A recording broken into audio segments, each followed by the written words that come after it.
All right, you're tuned into Bare Knuckle Bowker. You know who this lad is. He's defending his featherweight championship at BKFC 87 in the headliner on March 20th and does so against Nico Gaffie. And very happy to have Kai Stewart back on Bare Knuckle Bowker ahead of another featherweight title defense. Just curious how your day's going so far, man. Day's going good, man. We had great sparring last night. We're peaking at the right time. We're doing everything right, and I respect my sparring partners, but I just stylistically match up really well with shorter guys, and that's who Bare Knuckles given me, and I'm super pumped for that. And my hard work, dedication has put me in a great mood 10 days out. Usually, I'm like no interviews, no nothing, because the weight cut's crazy, but yeah, whenever the spirits are high, I'm a dangerous fellow. I'm a dangerous fellow whenever the spirits are high. Yeah, I mean, to the point of being excited, I can't imagine how stoked you are, just in the sense of it's been almost a year since we last saw you. Obviously, you wanted to get back out sooner, but just to serve the idea of, I feel like fans can almost expect rather an entirely new permutation of what you bring to the table. I would think you've leveled up quite a bit since your last bout, the last time we saw you. Yeah, I know where I lack, and I know, and I wouldn't even say lack. I'm so green in my actual boxing knowledge. Like I started boxing in 2021, end of 2021, 2 weeks before my debut. So I know where I have to get better. But at the end of the day, my boxing isn't what makes me great. So we're continuing to see an evolution of King Kai, and it's really not me changing anything. It's literally me just learning more about the sport. And then I get to put the King Kai twist on it for bare knuckle because, like, listen, I'm making the sport up as I go. There's no blueprint.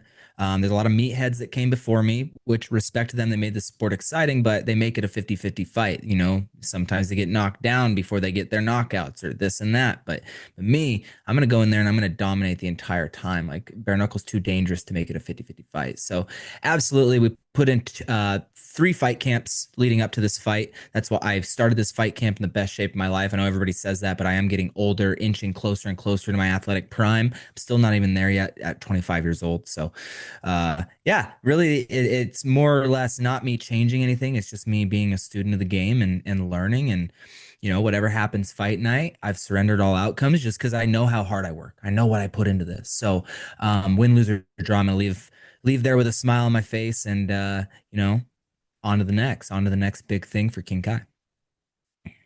Yeah, and I mean, obviously, you're very fixated on this fight, and I've gotten that tone just even from talking to you in certain past fights. But it does seem like you're open to a myriad of options. Like I was seeing that you're interested in some 135 championship opportunities. Justin Ibarola. It seems like a Jamel Herring fight has some level of intrigue. Maybe even fighting the winner of Trout versus Bonner for that lightweight title. So it seems like you have a wealth of options ahead of you. Yeah, and we can that's only talking about world titles. The cool thing about me is I'm so young and I have such a ceiling that God forbid something bad were to happen. Look at all the exciting fights that we can make um with people that I can't fight because of the title, like Luis Palomino has the King of the Streets belt. Let's fucking go. He talks shit about me. Let's put up or shut up. We have who else? Tony Soto, 0-3 in his last three. That would still make for a good fight because we fucking hate each other. So the sky's the limit. I do think that I'm going to be a three-division champion. I do believe that I'm going to move forward as a record-breaking six-time world champion for BKFC. But you know, time will tell, God will tell, and first things first, we got to get through Nico Gaffie. But at the end of the day, I don't think anybody compares to me. Probably not going to 155 if Trout is the champion, only because I don't need to bare knuckle box my bros. Like he's a bro. Mm-hmm. He's great. He's one of the best. He admitted to watching videos of how I did a lot of clinch work leading up to his Palomino fight. So like I know that there's just a general level of respect there that it's just a little different than like boxing a homie or MMAing a homie, but like bare knuckle boxing a homie is pretty fucked up. So if Ben Bonner wins that belt, 155 will be something I genuinely want to do. Um, but until then, Justin Eberol is like taking candy from a baby. my division, I can just keep stacking up to be that 10-time world champion. So I can circle back to that equity deal that they mentioned at the Champions Summit last year. So really, whatever happens, happens. I do plan to be active. So I just hope the belt doesn't hold me back, and I get to remain as active as possible this year with fighting 3 times. I'm hoping three fights this year. And it's interesting because you talk about how normally at this point the weight cut is to such an extent that you don't even want to do interviews and you're kind of locking in a certain sense, but it's seeming like it's much easier this time. Like maybe that underscores the 135-pound title aspirations idea, like just in the sense of like if you're kind of Mhm. adapted to this now, I mean, obviously that would be a deeper cut as well, but like maybe if this one's going as smoothly as it is, maybe that imparts some confidence that navigating to that kind of cut would be like a more feasible kind of defined thing, I suppose. Yeah, I think just being a professional in and outside of fight camp, I think is what I need to focus on. Whenever you win a title at a young age, you kind of get set in your ways, but I have such a good group of people around me that have helped me just make a plan. My girlfriend helps, I shoot and kill most of my own food, whether it be fishing on the boat or hunting in the wintertime. So I take care of all the meat. She takes care of some healthy sides, and um, we've been doing a lot better. We also traveled a lot less this year because I thought I was gonna. There was a couple dates I thought I was supposed to be fighting, so we basically put in fight camp after fight camp. So really, I just started a lot lighter than normal. I wasn't out on the boat eating hot dogs, like because I definitely love enjoying being a human and just going out eating good food and doing what I want to do. So, but just remaining as the world champion for years and years is just gets difficult. It does. I'm not going to sit here and lie, but I'm in the best shape of my life. So what's difficult about it? And that seems to be such a piece for you, like not even just like the team that refines your combative skills, but you mentioned, Dakota and like having that piece in your personal life. And she obviously has her own endeavors in competitive fighting also. So it seems Mhm. like you just have that well roundedness in all facets of your life in what is admittedly, difficult champion's path. But it seems like you have that like inner circle pretty well defined. They all understand my goals, even from the first moment of our relationship. Mine and Dakota's relationship didn't really start with any cheesy, cheesy big old conversations. It was basically a deep talk about we both have goals and a relationship cannot get in the way of our goals. I learned a lot more about her since then and her competition anxiety, and this and that. So I've been able to help her through some of that, but her career just didn't take off like mine. And I, I I feel bad sometimes because I do believe that she could be a world champion in BKFC. I think that she could do really well in MMA as well.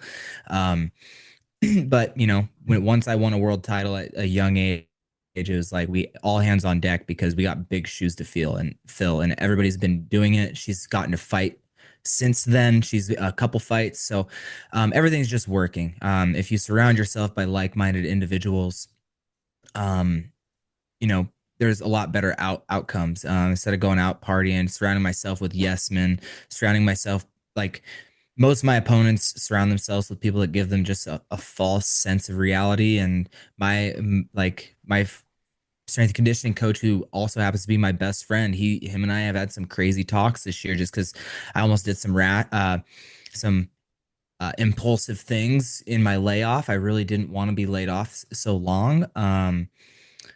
And he sat me down and said, "Bro, shut the fuck up. Like you're fine." So having those people that push you to be better in your day-to-day life is the people that you got to surround yourself with. Otherwise, none of this would be possible. I claim that, I could do it. I've done it myself, which in a way I am my own coach in terms of creating game plans, this and that. But at the end of the day, I have a solid group of like 5 coaches that all give me advice. And then at the end of the day, I'm the one in the ring. So it's just a really fun, weird, different dynamic that is going to take me to be one of the greatest bare knuckle fighters of all time.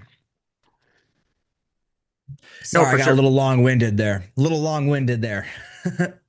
No, you're good. I appreciate the depth of insight. I always do get that sense from you when we chat, and I always do appreciate the time. I guess like you talking about that opportunity you were maybe entertaining pursuing during that layoff period, was that tied to Real American Freestyle? I understand you seem to want to put the singlet back on as someone who has that well documented wrestling base. A little bit, but listen, I'm young and I was blessed with having consistently 2 fights per year with bare knuckle, basically my whole run with them.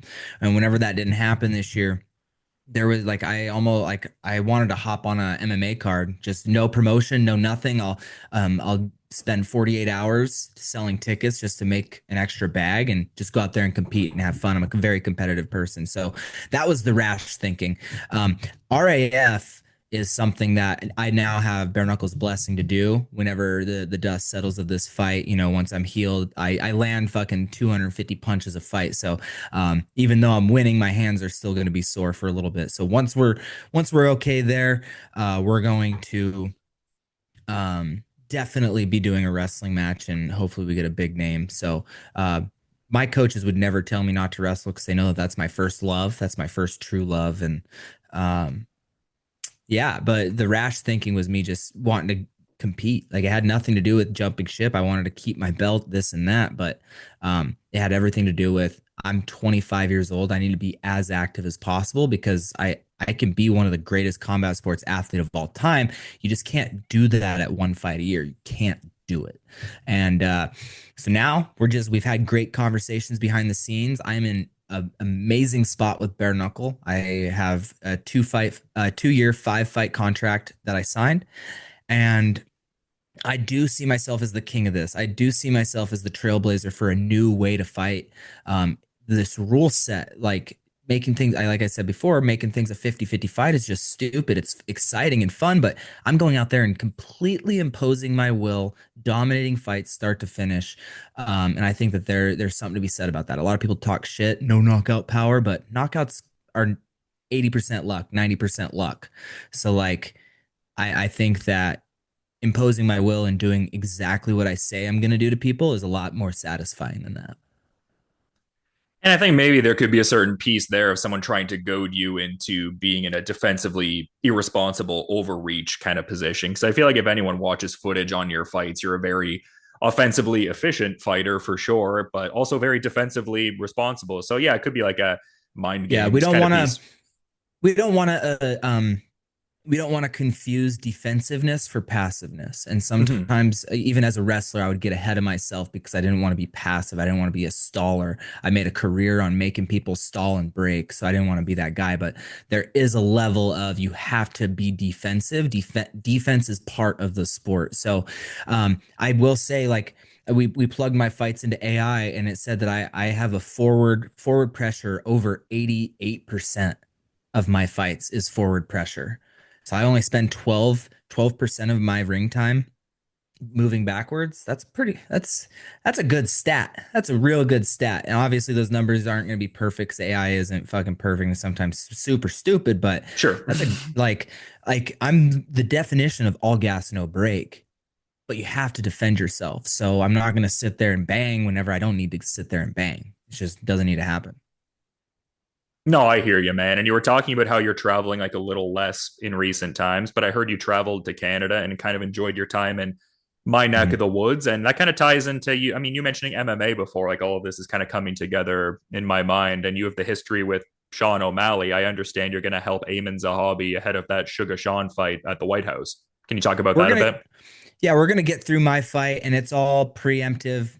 My agent is with Sahabi. I don't know if he actually manages him, but I do know that my manager is very big at that TriStar gym. So I do think that we want to do that. Me and Eamon Zahabi shared some amazing rounds, as did me and Rob Font while I was up there. So I do think that especially if I'm gonna be doing an RAF wrestling match, there's a lot of things that I can help with Eamon that isn't just strictly bare knuckle. But at the end of the day, O'Malley's a sniper. O'Malley is not going to try to wrestle him. So I bring a funky in and out look that is, I mean, there's a little bit of Sean O'Malley in what I do, just because I mean, the best fighters think alike. And as much as I do have beef and want to beat Sean, he's a UFC world champion with uh and he's a sniper on his feet. He's in and out. He does great. So there's a lot of things that I can help Eamon's a hobby with, and I really hate going against the USA. But O'Malley also said that I sucked, so it's just a good opportunity for one me to learn and be a part of a big UFC camp, but also just go up there and help a guy that I've seen work real like Eamon Zahabi deserves this shit. He deserves this shit. He's such a good dude, genuine dude, great family man, and he doesn't get the respect I believe he rightfully deserves. But we haven't seen the best Eamon Zahabi in the UFC, and he's still beating all these guys. Like, you know,